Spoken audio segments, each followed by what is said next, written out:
Geeks and geekettes, gats and gittens, comic book lovers everywhere. I am Chuck Dixon, and I'm here to answer your questions. And who the hell is Chuck Dixon? Well, I've worked in comics for close to 4 decades as a working professional. Yep, I wrote comic books all day long and didn't have to take like a real grown-up job. Of course, I worked a lot of real grown-up jobs in the years leading up to being a comic book writer, but let's not talk about that right now. Hey, I apologize. There was no new Ask Chuck Dixon for the last 3 weeks. Nothing wrong, no problem. I just decided to take some time off for the first time in a long time. So I just dealt with necessary business. But now I'm back to making these videos, hopefully on a regular basis. So let's jump right in to the action. Levi Sweeney, what are the core elements of a good superhero story, and what basic things are required to create a good new superhero? Well, a good new superhero is tough, man. I have a theory that all of our great superheroes, our iconic superheroes, for the most part, were created by adolescents, basically teenagers, with the exception of Steve Ditko and Jack Kirby, who I think maintained a feeling, maintained the enthusiasm they had as an adult throughout their adult lives, the enthusiasm they had as an adolescent, I meant to say. So I think that, the great heroes, Superman, Batman, characters like that, were created by people that were really earnest about it. And really, they had that mixture of ignorance and confidence that I always say is so important in a writer, and certainly important in any creative endeavor. You have to believe in what you're doing and not understand the odds against it being successful. So, our lasting, most iconic characters, I think, were created by enthusiasts, eccentrics. Today we call them nerds and geeks, but they've always been with us. Isaac Newton certainly was a geek. So yeah, I think you gotta dig down into your deepest well of wish fulfillment when you create a superhero. And then you have to remember that their secret identity, their alter ego, if they have one, has to be equally as interesting, if not more interesting, than the superhero persona itself. So you gotta make sure you're creating a well-rounded character. And I don't know what superpowers are left, but I've created superhero characters in recent years, but they're unapologetically either pastiches or loving parodies of the genre. For the most part, I don't create new characters. I've done some work in the superhero genre recently, which will soon be announced. It's a rather big project, but they're not characters I created. And I actually enjoy developing other people's superhero characters more than working on my own. Now, the other thing you need conflict. Every superhero story needs conflict, action, violence, if you will. They need a decent set of villains, a decent challenge, something that they have to overcome. And it doesn't, in anything you write, even the superhero genre, you also can't forget heart. Make sure these characters have an emotional life. And I don't mean weepy, cryy, soap opera stuff. Just make sure that there's emotional stakes in what they do. Spider-Man, the first few years of Spider-Man with Stan Lee and Steve Ditko is absolutely the most perfect run of superhero comics I can imagine, because Peter Parker comes to life just as much as Spider-Man does. And in a lot of cases, you're just as concerned for Peter Parker and his troubles and travails as you are for Spider-Man.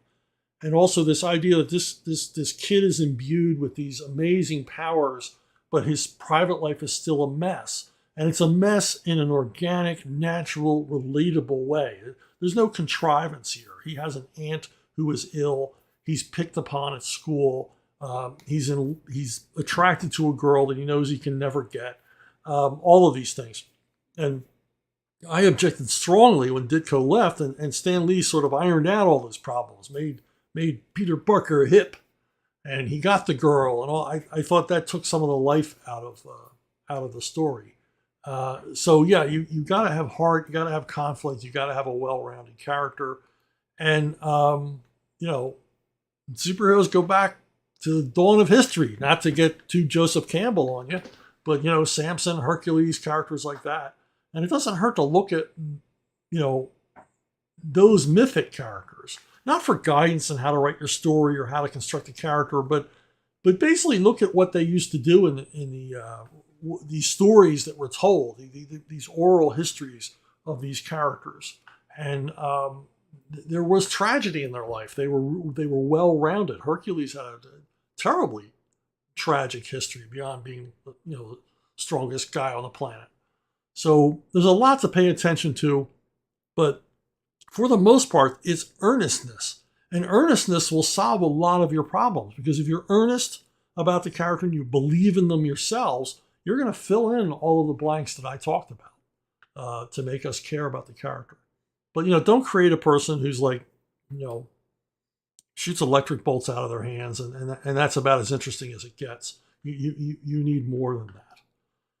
And and don't be checking boxes, if you know what I mean. Don't be checking boxes of, if they're this particularly trendy minority or whatever. I mean, if that's a story and that's part of the story, and you make it an interesting part of the story, that's great. But don't include things just because you think by popular taste they need to be there, because these woke elements have been put into so many comics recently are not there because they're popular. If anything, they're quite the opposite. They're put there for other reasons that have nothing to do with creating compelling, interesting, engaging, escapist entertainment. Chart ran Jacob 93. I was curious about your view on the Doom Patrol characters from the Silver Age. The team had a bit of a resurgence following the recent TV series, but the clips I've seen from the show never had me convinced, despite the show's apparently critical acclaim. The series showrunners even described them as Grant Morrison's characters, which I think is a huge slap in the face to Arnold Drake and Bruno Premiani. They were the original creators of Doom Patrol. What are your thoughts, and would you have ever wanted to write a story involving the Doom Patrol? No, Doom Patrol never interested me. I remember the comics when I was a kid, and I think I bought this very issue, the one on the screen now, and maybe one other, and it just seemed weird to me, and I thought it was an attempt by DC to kind of try to catch up with Marvel, to create these a cast of troubled characters to whom their powers were more a curse than a blessing. And, interesting idea and everything else. And I know the Silver Age series has its fans. I'm just not one of them. And the weird thing is, I mean, there's still controversy this day that has not been solved, is that, here Arnold Drake came up with a superhero team of, misfits and mutants led by a guy in a wheelchair. And almost at exactly the same time, these other characters appear from Marvel. And it's long been talked about and debated within fandom. Was this just an idea that was just pulled out of the ether and it's just coincidence? Or was there some sort of cross-pollination between DC and Marvel? And trust me, as much as DC and Marvel like to pretend that they were rivals, a lot of these guys knew each other, were personal friends, and would see each other at, probably 3 martini lunches and things like that. So they were aware of each other. And of course, you had freelancers going back and forth between the companies constantly, like there was a revolving door. So it's possible that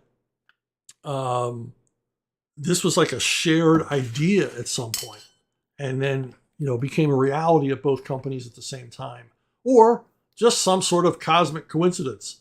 I think it was just a commingling over drinks late one night, and both series were born there.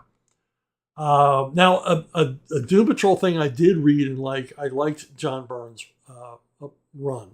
I bought the big honkin' omnibus and read that, and I really did enjoy it. I usually enjoy John Byrne's work. I mean, the craftsmanship is there. They're fun to read.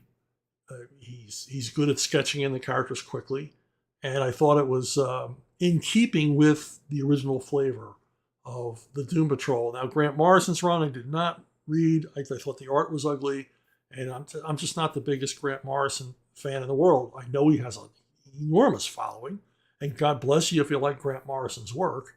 I just don't get it. There are many things I don't get. We'll discuss that in answer to another question later. And Grant Morrison is one of them.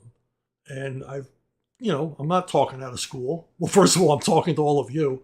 But I think Grant Morrison understands that he doesn't, that I don't get his stuff, and he probably doesn't get mine. Or maybe thinks my stuff is too easy to get. I don't know. But, whatever. Yvonne Magila. I confess that I did not even know that Simpsons ever got a comic book. Okay, just remembering that I'm from another country. Anyway, how was the relation of the comics to animation? Is there any? Did you create any material that was used in animation? There was kind of a blood-brain barrier between comics and animation people. Animation people are welcome at any time to come and write comic books, but it's a one-way street. Generally, unless you're in the Writers Guild, you are not welcome as a comic book writer to write for animation. It's kind of a closed shop. Plus, I never went to Harvard, so I wouldn't have been welcome in the Simpsons writer room. And I don't know. I'll get into that a little bit later, but they obviously did pay attention to the comic books. Now, as for I don't know what country you're from, but in Germany, the Netherlands, France, and Italy, Simpsons comics were reprinted and translated into those languages. In fact, for the longest time, Simpsons were the #1 best-selling comic in Germany, and this is, and we're talking about not unlike the United States, a vital comic book reading public. I think they had a weekly newspaper or something, and it was all reprints from the American stuff. And when Bongo, or I should say Matt Groening, decided to pull the plug on the Simpsons comics because sales were weak here or falling, and it was no longer a profitable venture. There's a lot of reasons for that I'm not going to go into here. That stopped the publication of the European stuff because they had no material. And I always wondered, well, why didn't one of the European publishers approach Matt Groening and say, could we continue doing Simpsons comics? And maybe he just didn't want to deal with it. But I can't imagine if you're a German publisher, I think it was Carlson, and this is your #1 best-selling title, and it sold well in other countries too. I mean, far, magnitudes greater in sales than the U.S. sales. I have to imagine that the German publisher would have approached them and said, can we continue doing new material? When Marvel stopped doing Conan, they had not lost the license. I mean, originally, when they stopped printing Conan because of poor sales, Italy continued doing Conan comics, and I wrote quite a few of them for Italy, for Marvel Italia. And I always wonder if the German publisher approached Matt Groening and Bongo about this, and he simply said no. So I can't imagine just giving it up. It's a shame because it was probably, it had to be extremely profitable for the European publishers to continue doing it. So that's kind of like money left on the table. But if you're Matt Groening and you're getting that TV money and especially that merchandising money, you probably don't care about a few Deutschmarks coming your way from the sale of German comics. Now, did they ever use any of my ideas? Yeah, they used a few, but the one that was most obvious was I did a story about the cat lady. There was an entire issue, and it was a story about the cat lady, how she gets basically reformed and turned back into a normal person, and then once again reverts to being cat lady after some traumatic event. I can't remember the entire story, but they did an episode of Simpsons quite like it. that seemed to borrow an awful lot of elements from this story, from this comic. And, I'm like, well, that's what happens. And that's kind of what is work for hire. Simpsons comics were paying the highest page rates in the business at the time. And so they sort of paid you up front for that offense of them, basically creating a well of material that they could lift from in the future. And they didn't know you would dime. But, that's cool. I understood the game going in. Maybe it's not entirely ethical, but, all the players knew the rules. So, but who really was upset about this was my wife, who plotted this issue. My wife, writing as E. Blackburn, plotted quite a few of my Simpsons stories. And it would usually begin with a conversation, have they ever done? Because she wasn't a big Simpsons fan, and she didn't watch the show. So she didn't know what stories they had done and hadn't done. And she would say to myself and my youngest son, have they ever done? And we would say either, yes, they have done a story like that, or no, they haven't. And then she would go on from there to basically explore this high concept idea she came up with and just fire off a basic plot line to me that included a number of gags, that would be included in the story. And then I would be like, yeah, I either, yes, I really like that one, I can't wait to write it, or no, I can't figure out a way to make that work in a comic. But she wrote a number of them, and she was not happy when my youngest son said that they did an episode about the cat lady that seemed to borrow a lot from this comic book story. Hey, it's an Evum Twin spin. Have you ever worked with, it's Joe Buscema, it's John Buscema on a Conan? Why not? Or did you try at the time? Nothing against Gary Kwapis, but I imagine that you would love it. Well, I would. Well, I would have. I would have loved that. But I didn't. I mostly work with Gary, which, nothing against Gary. Gary's awesome. And probably my preferred, Gary and Quique Alcatena were my preferred Conan artists. I really loved working with both of them. And because both of them were so into it. They were earnest. I use that word a lot, but I think it's a word we need to use more often. They were genuine, earnest, and real. Now, I did get to work with John Buscema quite a bit, and really, in thinking about this answer, I realized, wow, I worked with him quite a bit. One of my idols, obviously terrific artist. For my money, John Buscema was the most natural drawing talent ever to work in comics. The guy just couldn't do bad drawings. And so many times, because Marvel worked him like a horse. They worked him like a mule. A lot of times they would go to him and he would do these rough layouts for stories. They weren't fully penciled by any means, and they're really rough. And you look at the page, but an inker, particularly inkers who could draw, understood what they were looking at, and they would come up with this marvelous stuff. Because they understood, and it would look like Buscema in the end. It always looked like Buscema in the end, even if it didn't quite look like it in the layouts. I mean, these were rough. These are like Bridgman anatomy drawings. It's really rough.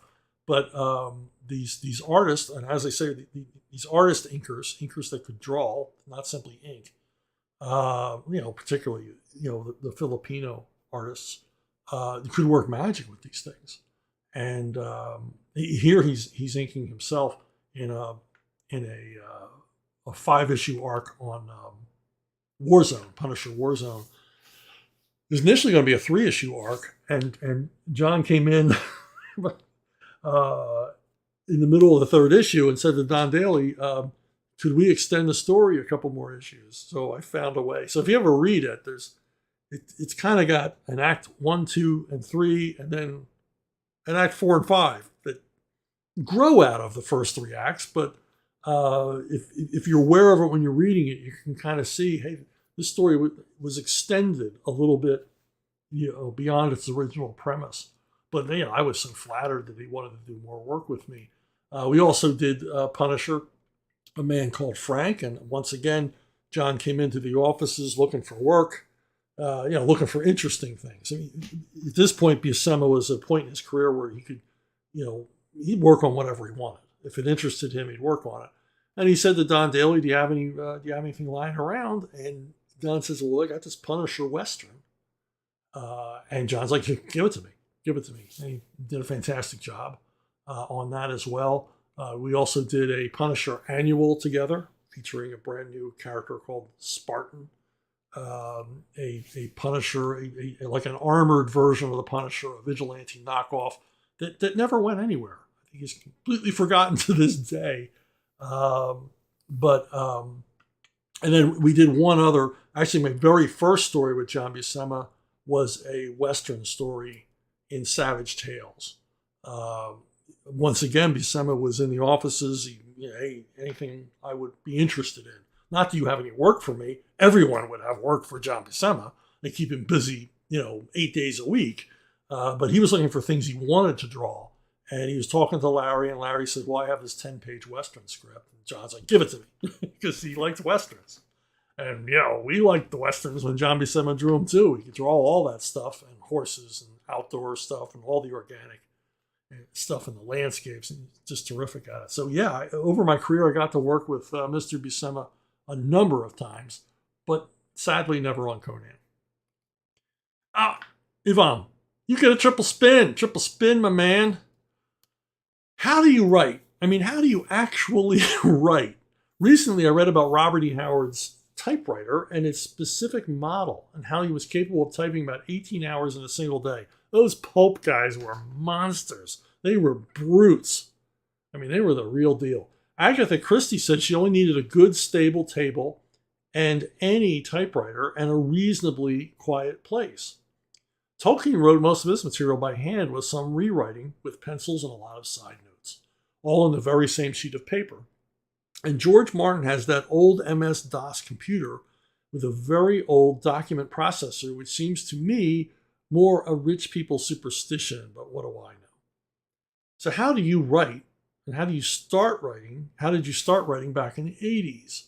Well, this is a deep dive, inside baseball, really geeky. I used to handwrite because I couldn't type. I still can't type to this day. I'm a hunt and peck guy. But Stephen King hunts and pecks. He never learned to type. So, it's not a obstacle if you can't type. I have to see the keyboard for the most part. I have to glance down at it every once in a while to remember where my fingers are supposed to go. But I type pretty fast. Or hunt and peck pretty fast. So anyway, I used to handwrite them. And when I started getting professional work, I hired a friend of mine. His sister could type. And so she would type the stuff up, and I paid her, I think, 50 cents a page. This is mid-'80s. And as I got more and more work, she finally said, I can't keep up with you. I can't. She had kids. She was doing it at home. She said, I can't do it anymore. I can't put the time in. So I'm like, but I have deadlines and I have the script. It's got to be in this week, right? Or next week or whatever. And she's like, look, I'm sorry. So I'm like, well, what do I do? So I might have called somebody. I don't know. But I knew I needed what was then called a word processor. This is before people had computers in their houses. And so I went to an office supply store because that's where you went to buy these things. There was no computer stores. And I walked into the place and I said, I need a word processor that I can have up and running this afternoon without having to read a whole bunch of manuals, because I knew there was manuals involved. So they said, this is the one you want. It was a Brother word processor. And after some, a few disasters and, bumps in the road, I finally learned how to use it. And of course, no internet available then, no World Wide Web. So I had to print the stuff up on a dot matrix printer and send it off FedEx to all concerned. And so that's how I wrote. Now, obviously, I work on a Word program now, and it's so much easier than that old clunky word processor. I can move stuff around, things you couldn't do on a word processor. It's a glorified typewriter. And so, yeah, I mean, I do the word processing thing on with a Word program now. And of course, it's put into files and emailed off. Look, I'm going to go back to your original question because I think you had some other elements in there. As far as what do I need, I just need, time. William Goldman, a screenwriter, extremely successful screenwriter, he said that a writer has to be very jealous at the time of their writing. They have to be protective to make sure nothing interferes with that schedule, with that muse, if you will. So yeah, all I need is time, and I don't even really need a particularly quiet place. When I first showed up at CrossGen before I had an office, I was visiting, and they didn't have an office for me yet, and they were talking about sharing offices. Basically, Mark Wade was in my office; he was still there, so I had no office. And I was there for a few days, and I really wanted to get to work. I wanted to write. I'm there with the artists. I'm feeling this buzz being in this enormous studio filled with all of these talented people. And I wanted to get going. And in the middle of the CrossGen facility, remember all the artists and inkers and colorists and everybody else, letterers, they all worked in this one big building, this big industrial park type building. And they had 2 community computers in the middle of the place. And there's people walking back and forth and talking and playing music and, grab ass and all over the place. And the community computers were for checking emails, looking for reference, things like that. And so I just sat down one afternoon and started writing a script for one of the books that I would be doing at CrossGen. And I remember I'm typing away. And I feel somebody over my shoulder, and it's someone who's looking, and they're looking at what I'm typing on the screen. I can't remember who it was, but they turn and announce generally to everyone in the building, he's writing. He's writing a story. So they were quite surprised to see, that I didn't need to be locked away in an office or up on top of an ivory tower.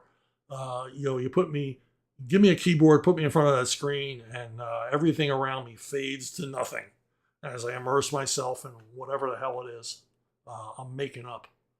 So that's how I write. And I've talked before about the pulp guys like Robert E. Howard, guys like Maxwell Grant. Those guys were just monsters. The amount of words that they could type in one day, just incredible. Just out of their own skulls. Blues Hamilton, what are your thoughts on mythology? Is there any mythological figure you'd like to write? Okay, it's got to be Ulysses. It's got to be the Iliad. When I was a kid, I read a kind of an adumbrated version of the Iliad. It was a really excellent edition of the Iliad. I think it was called the Churchill edition, and it was basically written, edited for kids to make it easier. Now, it wasn't in any way Bowdlerized. I mean, there's a lot of sex and violence in the Iliad, and a lot of that remained in the children's book. I mean, if you knew what you were reading, if you could read between the lines, you knew what was going on with Circe and the sirens and all that stuff. You could figure that one out. And then the monsters were terrifying. The Scylla, pictured here. Now, if you don't know the story of Ulysses or Odysseus, it follows the Iliad. Well, I said the Iliad, I meant the Odyssey. Anyway, follows the Iliad, the war, the story of the Trojan War, as the epic poem written by Homer or recited by Homer. I don't know if he ever wrote it down. The Trojan horse, created by Ulysses, wins the war, and now the Greeks have won their fight, and they're all going to go home. And Ulysses heads home to his beloved Ithaca, crossing the Aegean and stopping at every damn island. All these islands all existed in real life. Stopping on every island to meet sorceresses and battle monsters and like the Cyclops, the Scylla, and others. And, just having one fantastic adventure after another. And I love the story. I mean, at one point his crew is turned into pigs by Circe, and he has to rescue them. Even though she's fabulously beautiful, he's like, hey, babe, no way, I need my crew back. And, you know, the story of the sirens, Ulysses is tied to the mast. I mean, this is just great, epic, manly, action-packed stuff. You know, when I was a kid reading it, the Sword and the Sandal movies were big. We used to go to Saturday matinee and watch Machista and Samson and Hercules, you know, chopping people up with swords, and, you know, knocking down temples. And it was all in good fun. But the Ulysses story, I mean, I liked Perseus and Theseus and, you know, the Minotaur and all those stories about kings worried about prophecies of a man with one sandal or a ship with black sails. Man, I just dug all that stuff. Jason and the Argonauts, all of it. But Ulysses, I think, stuck with me because the monsters are so frightening. The whole situation is frightening. Plus, you have this longing to get home. This guy spends 10, 20 years trying to get back to Ithaca and his beloved wife. And in the end, I think what really put it across for me was it is an awesome revenge story. Because when Ulysses, I don't want to spoil it for you. The story's over 2,000 years old, but I don't want to spoil it for you. But when Ulysses gets back to Ithaca, there's all these cats that have been hanging around his palace because he was the king of Ithaca, hanging around his palace, basically trying to get his wife Penelope to marry them, right? So you had all these suitors just sort of lounging around, you know, eating all the food, drinking all the wine, and they've been basically bumming off of Penelope for all these years, telling her, well, Ulysses is dead. You know, he's dead. He's not coming back. Come on, marry me. Let me be the king of Ithaca. And when Ulysses returns, he knows these guys are just as likely to kill him as welcome him home. And so he sets up this elaborate scheme and murders them all. Just kills all of them. He's reunited with his son and his dog, Argus, and his wife, and they all lived happily ever after. After he kills all of these, you know, layabouts. But yeah, Ulysses, hands down, absolutely, my favorite. Hey, Blue, you get a twin spin. Have you ever thought about doing something with the Destroyer novel series? The Destroyer novel series of paperbacks, I think it's still ongoing to this day. There's just like hundreds of these things. Remo Williams and, you know, master of Sananju, a North Korean martial art no one ever heard of till these guys made it up. The Destroyer series is awesome. If you've never read one, it's typical, you know, paperback stuff from the 70s. But the difference here is that there's humor.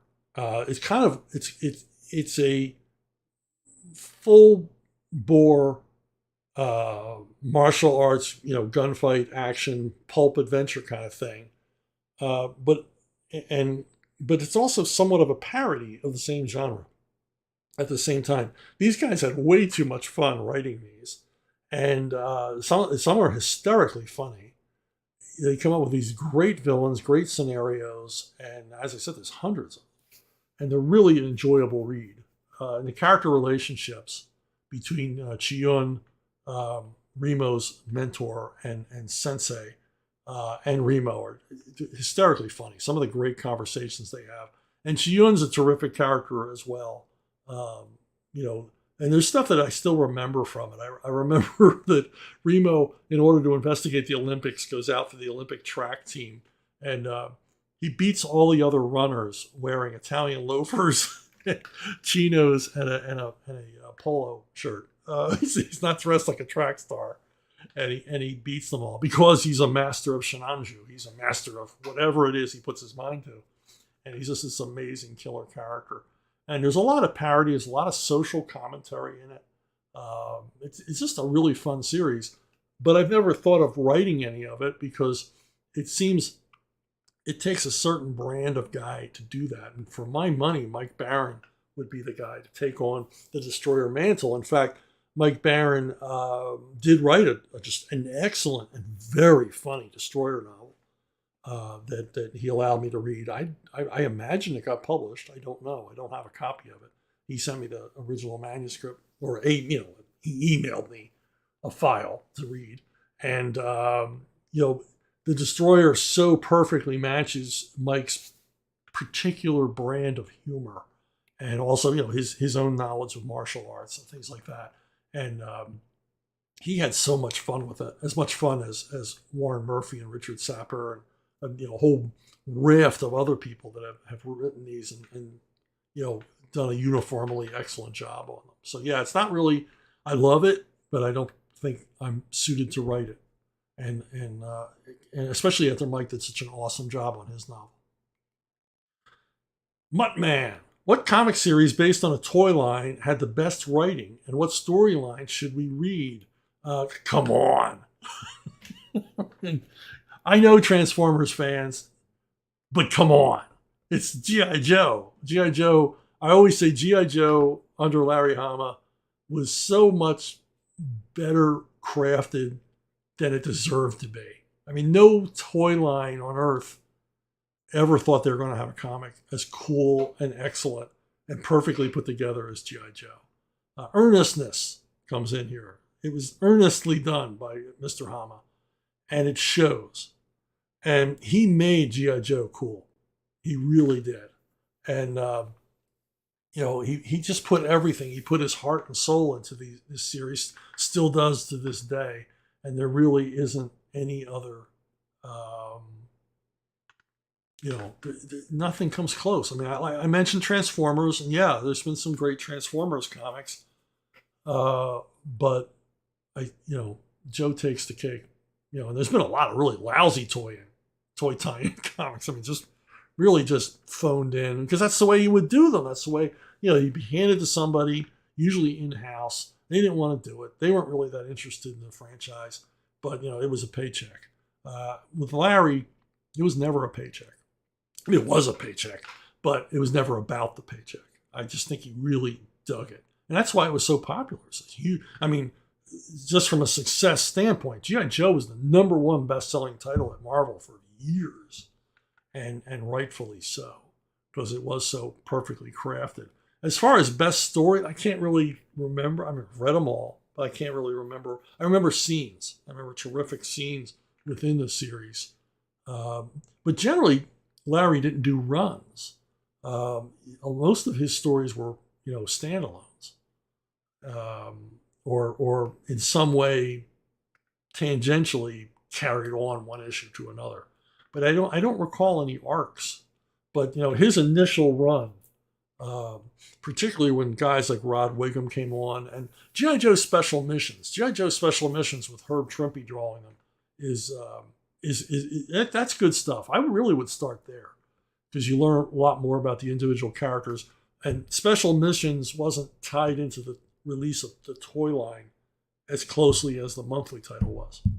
There was a burden Larry carried that he was tied to the release. We got a vehicle, it's called the Weasel. We need that to be in the next issue. So he would have to make that vehicle prominent in his story.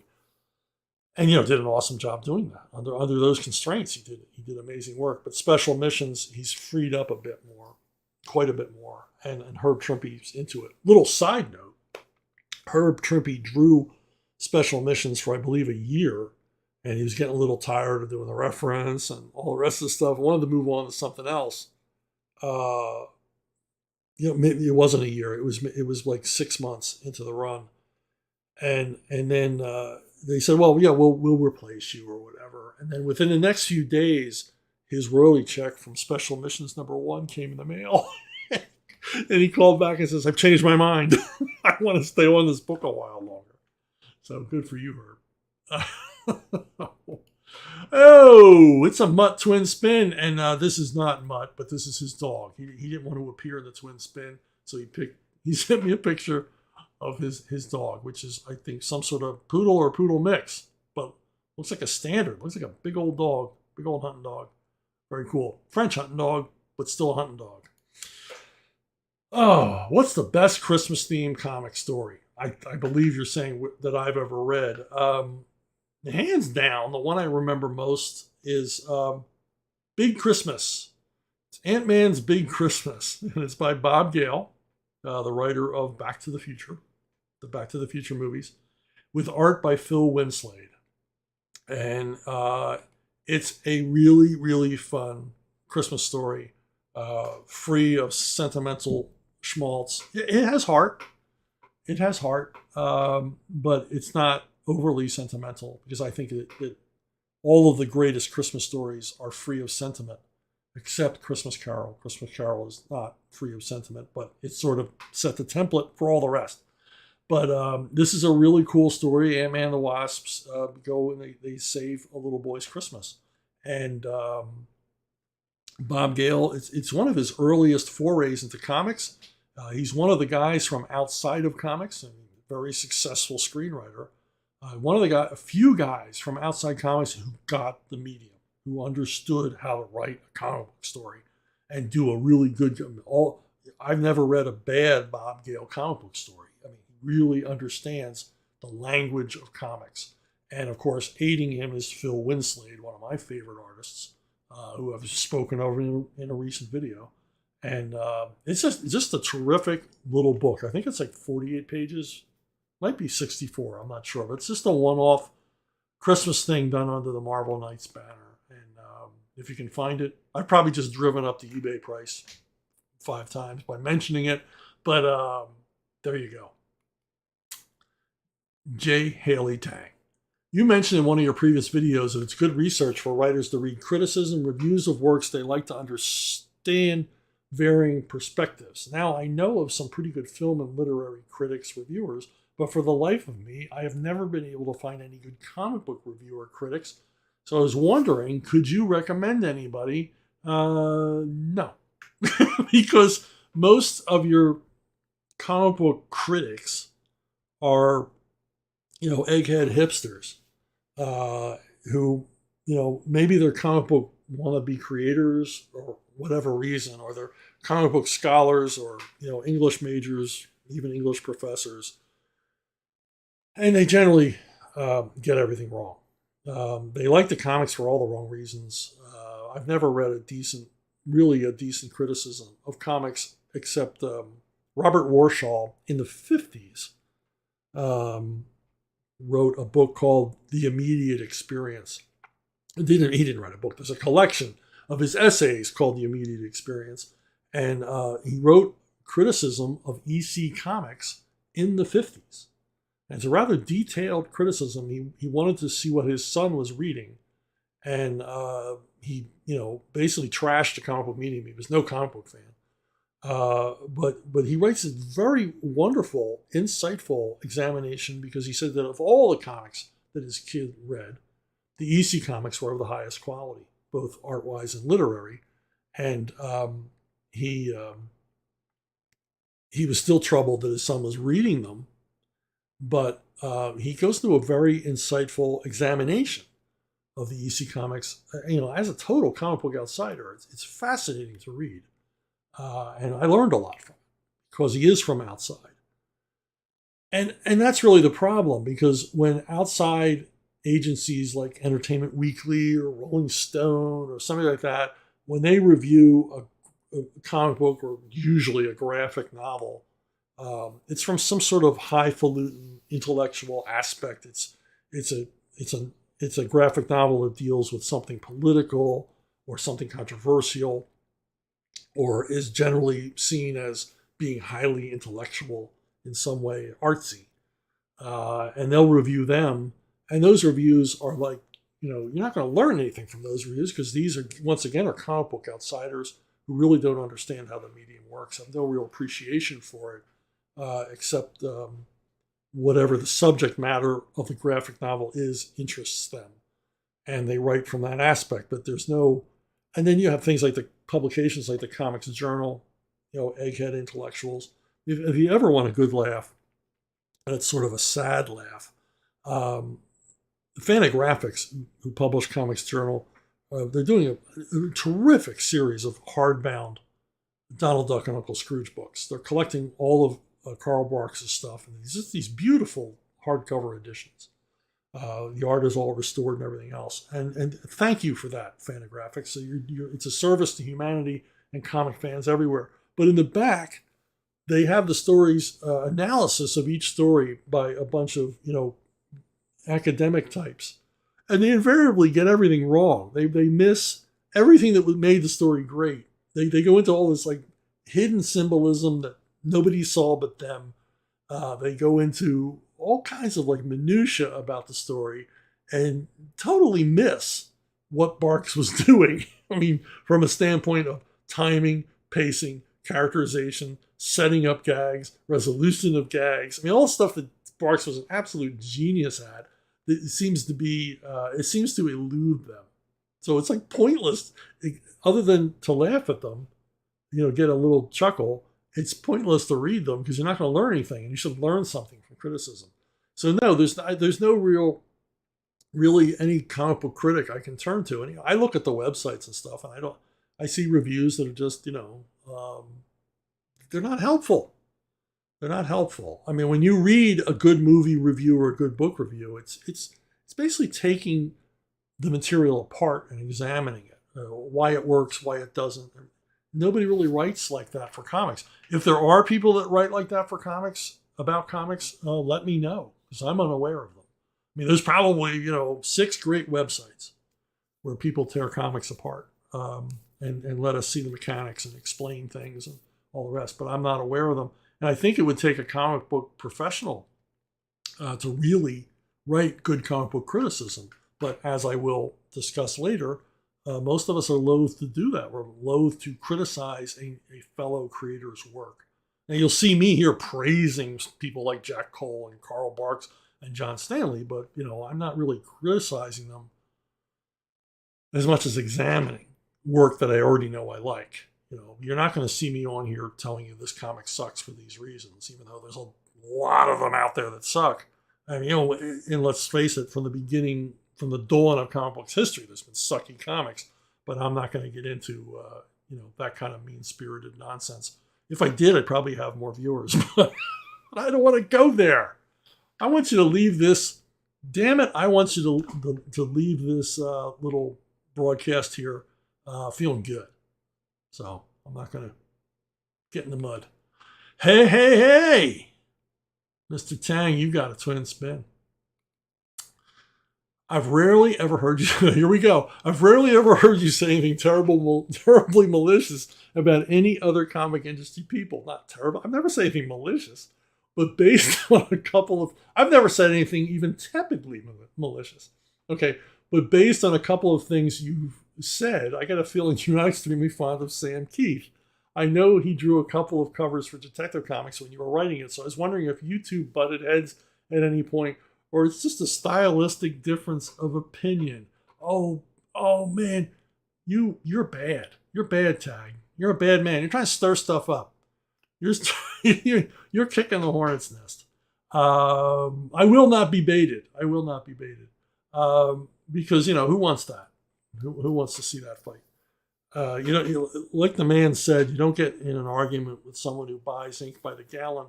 I don't want to start anything, but it's like any other community. And in comics, you've got artistic people and you've got egos and everything else. So it's probably worse than a lot of other working environments in that aspect. So people are going to butt heads. They're going to lock horns. They're going to, whatever other cliche you want to throw in there, cross swords, so throw fists, whatever. I mean, I've never actually had a fight with Sam Keith or anything else. It's just largely a difference in creative outlook. There are simply artists whose appeal I do not understand. This is not a picture of Sam Keith, by the way. So I don't understand the appeal. But if you like their stuff, hey, good for you. You probably wouldn't like a lot of the people I like. I have to defend Frank Robbins all the time. So genius artist, but a lot of people can't see it. A lot of average comic fans can't see that Frank Robbins was a genius. But there's going to be differences. You can't like everybody you meet, but I'm not going to get into the arena here and say, this guy. And go on and on and on, unless you happen to run into me at a convention. But here in a public forum, I'm not going to be brutally honest about some of the people I work with. And I gotta say, 99% of the people I've worked with in comics have been, gentlemen and ladies. They've been perfectly wonderful. Just sweetheart, sweethearts, just great people to work with because it's a brotherhood, it's a sisterhood, it's a community. I hate that word. It's a tribe, more accurately, of people that love comics and create comics and all the rest of it. And we're generally very supportive and we all like each other. But there are exceptions and there are people that just rub me the wrong way. But that's always going to happen. You're always going to meet that person. And a lot of times I've found, but not in the instances I'm thinking of right now, but every once in a while, in your own life, you probably run up against somebody that you just like for the very first second just didn't get along with. And if you examine it later in the cold light of reason, and probably years later, you realize that the reason I didn't like that person is they're too much like me. So again, I'm not going to leave, I'm not going to get bitter and nasty because I don't feel that way. There's no payback here. I don't feel a desire for payback. After all these years in comics, after all the times I've been burned and screwed and talked bad about, because, I'm a happy warrior. I'm fine. I've done great. Very lucky guy. I got to do what I love. And I want you to feel leave this broadcast feeling good, loving comics, because there's a lot to love. John Bua. I missed CrossGen when it first came out as I was starting my after college career and I was super broke. Understood. Now I am playing catch up. What with Marvel and DC shooting themselves in the foot yet, shooting themselves in the head, I think, I still have a desire to read comics. I'm really enjoying the quality of CrossGen. I read Brath and I'm currently reading Way of the Rat. I heard you say that there was supposed to be a company-wide crossover, but the company folded before that happened. Do you know what that event was supposed to be and what was going to happen? CrossGen was, I'm glad you like the quality, but the thing is, if you put CrossGen in perspective, if you look at CrossGen in the time in which the comics were appearing, they were the highest quality comics on the stands at the time. They were like European quality comics as far as coloring and presentation and trade dress and everything. Just the best looking books out there. And now it's the norm to see comics of that level of quality in production and everything else, but not before CrossGen. CrossGen was really the first. They set the bar, and DC and Marvel and all the other companies were forced to follow with more attention paid to coloring and things like that. And presentation. And it was, I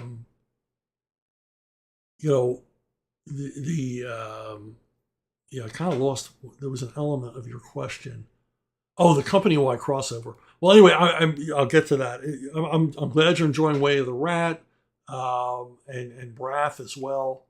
It was a lot of fun working there. I've talked about this before. I talked about it earlier in the video, how much fun I had working there. But overall, there was there was always, CrossGen was from its inception a big cross-company event. Every issue was part of this enormous event. And I think that was part of the downfall of CrossGen, is that there was an Uber story that you were required to be interested in. And Mark Alessi, who ran the company, had the misguided notion that it would make people buy all the books because they wanted the whole story.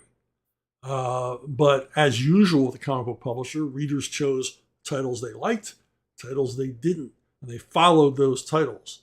And after a while, if you were slavishly following those titles, it led to confusion because you weren't getting the whole Uber story, which was confusing enough to begin with. Myself, I rejected the idea of the Uber story. I spoke out against the Uber story. I never read the binders filled with outlines of what the Uber story was about.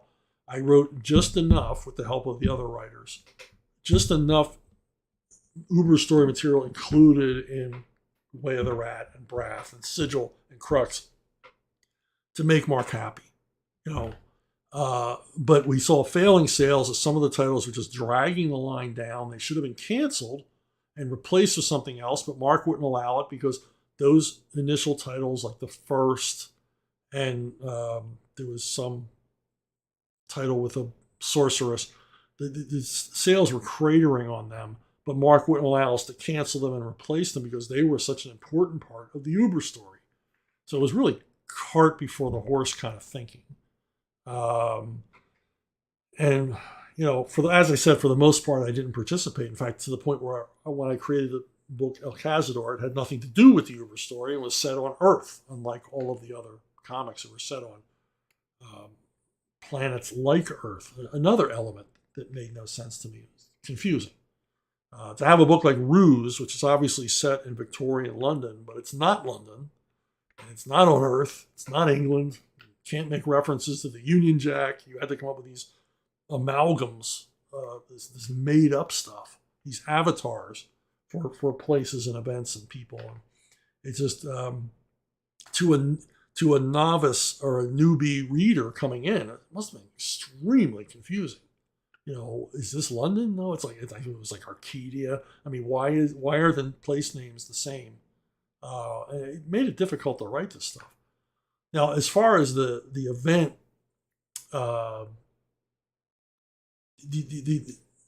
we got Mark to agree to bring the Uber story to a head, bring it to some sort of a conclusion, and then sort of like a big bang, we could collapse this universe and then boom, start another one. And we convinced him to do that, and it was going to all be done through a book called Negation, which was written by Tony Bedard and drawn by Paul Pelletier. And we were all very excited about it because, first of all, the Uber story was going to come to a close. And secondly, Tony and Paul were killing it on this book. It was action-packed. Tony somehow made the Uber story make sense. So you could follow it, and it was impactful and interesting. And for my part, mostly because it was funny. He wrote some hysterically funny scenes in this series, and it's very much a huge world-spanning, universe-spanning, space opera, combined with a lot of superhero elements. And it was action-packed and huge and everything else. And I don't think it was ever completed because the company went under before all of this could have come to pass. And I don't think it would have saved us anyway. As excellent as Negation was and would have been, I don't think it was going to save us because the writing was on the wall.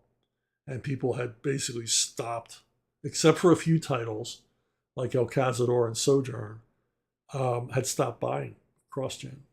And, it's just it was the timing. It was the timing. If CrossGen had appeared a few years later, I think it would still be here. Although Mark still would have made the same mistakes he made. Nothing against Mark. He just made a lot of mistakes that anybody would have made. And he took some advice from people that didn't have his best interest at heart. And as he told me a number of times, he didn't listen to me enough. Not to go Joe Biden where I'm the hero of every story, but I wanted the company to survive. I wasn't about how much money can I make now, how many perks can I get now. It was about I want to be here for a while. I want this mission to make it to its destination, but it didn't, sadly. But we changed comics forever. We changed American comics forever. You were never going to see cheap jack, shoddy, crappy, not crappy, I shouldn't say, but limited palette of color and stuff like that. You were never going to see that again in comics. We taught readers to expect more. And I'm proud of that. Hey, it's a Buata twin spin. This is the most awesome picture anybody's ever given me for a twin spin. That is so freaking amazing. Okay, John's got a long question here. So I got a long answer. I heard you say that no one was more selfish than Frank Castle. I meant self-centered. I thought about that for a while and really made me think that perhaps no one gets the character as well as you. Now, do you think Frank would have been a good, loving father knowing how selfish he was? I dated a woman years ago who said that Frank was a serial killer. He was a serial killer whose prey was criminals. Before her comment, I thought of Frank as a good guy, kind of a power fantasy tough guy, but since I've thought of him in a more sinister light. Serial killers have an uncontrollable need to kill. Does Frank have that need? What would have happened had his family never been murdered? Would he have served his need over his family? Would he suppress that need?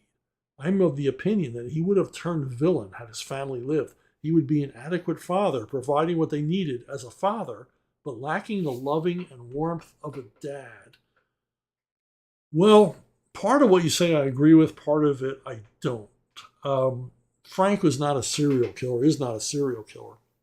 Because what a serial killer is a serial killer is someone who, for whatever reason, brain chemistry, youth trauma, whatever, they're a person who are not empathetic.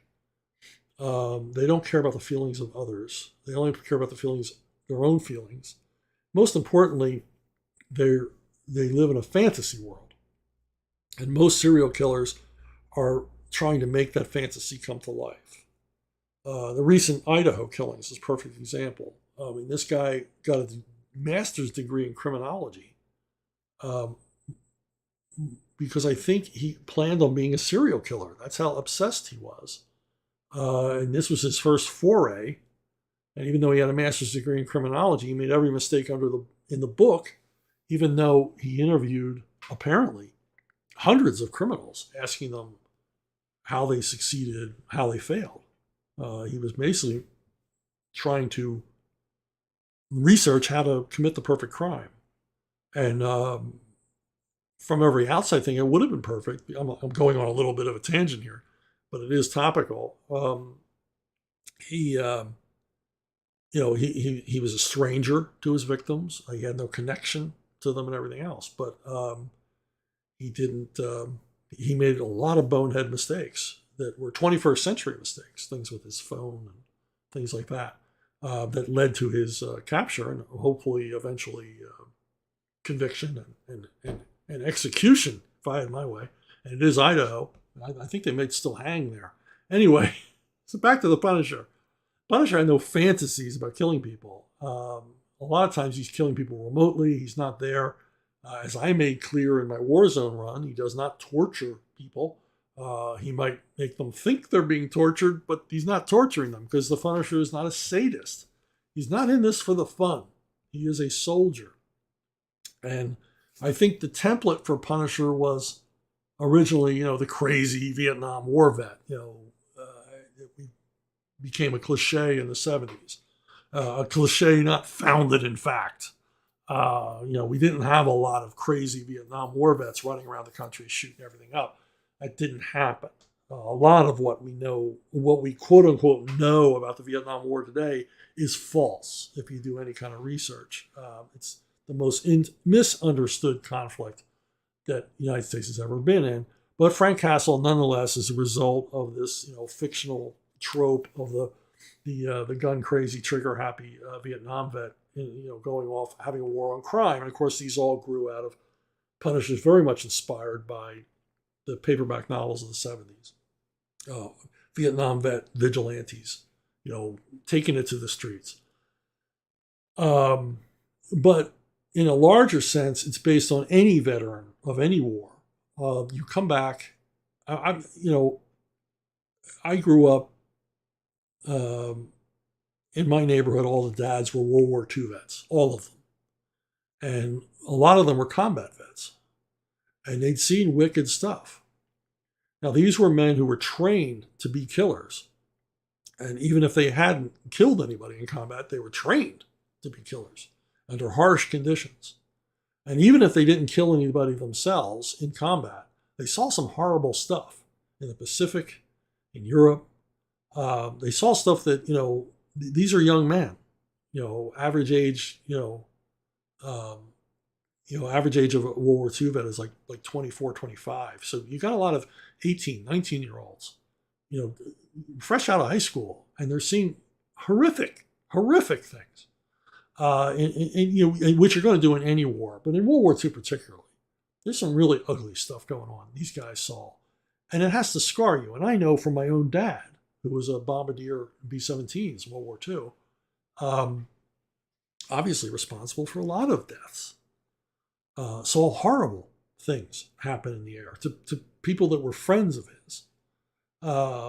And all of these guys that came back from the Pacific, they came back from Europe, trained killers, in some instances had killed. Now they had to lead normal lives. They had to put that aside and lead normal lives and marry and raise children, and, move to the suburbs and have a job and a house and a car and a dog and all the rest and try to get back to normal. But it was a struggle. And I know a lot of dads, particularly like in the late 50s, early 60s, who had breakdowns because of the experiences, because trying to, what we now call post-traumatic stress disorder, trying to forget what they had been through. And, because they didn't deal with it at the time, and now they were dealing with it. And on top of that, they were dealing with the stress of raising a family and a mortgage and a job and all the rest of it. And an awful lot of dads ended up, at VA hospitals and things like that, to be treated in whatever way they could do back then, treat, whatever they called it, combat fatigue, or, whatever they called it at the time. Vietnam era, they called it combat shock, until we came up with the, more scientific term of post-traumatic stress disorder. And Frank would have been one of those guys. It was the horrible stuff that he saw in Vietnam, stuff he had to do, people he had to kill, friends he saw die. He was going to come home and forget all about that and be a good dad, be a good provider, raise a family, and maybe a few years into his new civilian life, he would need therapy, and maybe he would have sought it. And I think that's Frank Castle. He would have been a normal guy. As badass, exterminating the son of a bitch as he is, he willingly would have put that behind him. And then his family gets murdered, and that's when he has his breakdown. That's when he goes off, and he never comes back. And he can never bring his family back.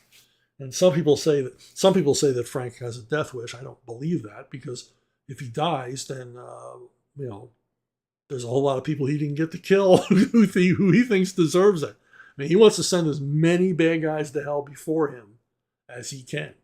He wants to walk into a hell on a 20-mile road lined with corpses, paved with the corpses of the evil men that he's killed. And but yeah, I mean, I don't think he's a serial killer. I don't even think he's psychotic.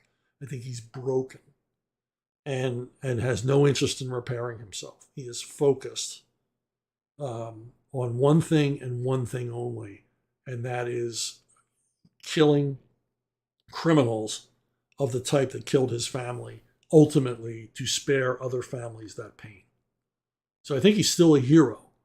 Does he act like a villain? Yes. But that's what we love about him. We love the fact that he acts like a villain, that he is remorseless, seems not to have any empathy, seems not to have any heart or sympathy for anybody. And I think that's what we dig about him. And that's the wish fulfillment fantasy, the wish fulfillment tough guy fantasy.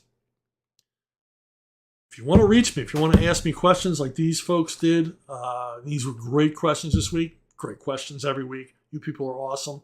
You make me think. I learn too, because, I get to articulate stuff that I've only maybe thought about or vaguely thought about in passing.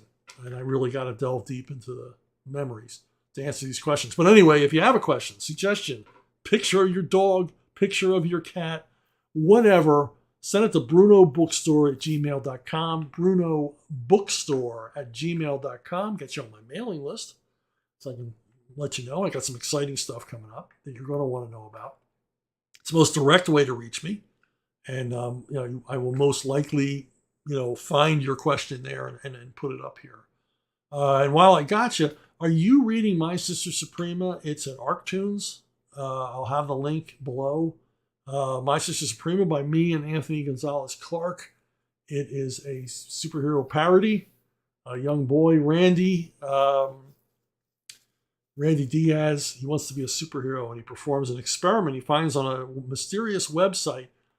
But accidentally, it turns his sister Cecilia, his big sister, is a superhero and not him. And now he has to live vicariously through her while teaching her how to be a superhero, something that she has absolutely no interest in.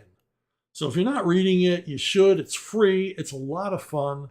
Anthony and I, well, Anthony just brings it. He brings it in every episode. I write what I think is going to be some pretty funny stuff, and then Anthony makes it hysterically funny. He is so darn good, and I'm so glad I found him. And as I said, you can find it at ArcTunes, which is brought to you from Archaven Comics. ArcTunes is a free digital service, costs you absolutely nothing. Comics in high res.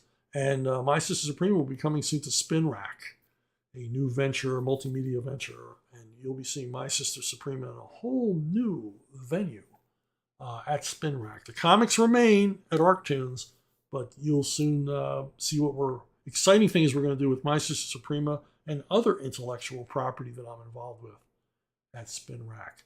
So that's it for me. Thanks for watching, listening, subscribing, likes, whatever. Thanks for spreading the word. Thanks for your questions. They've been terrific. And I'll see all of you down the road.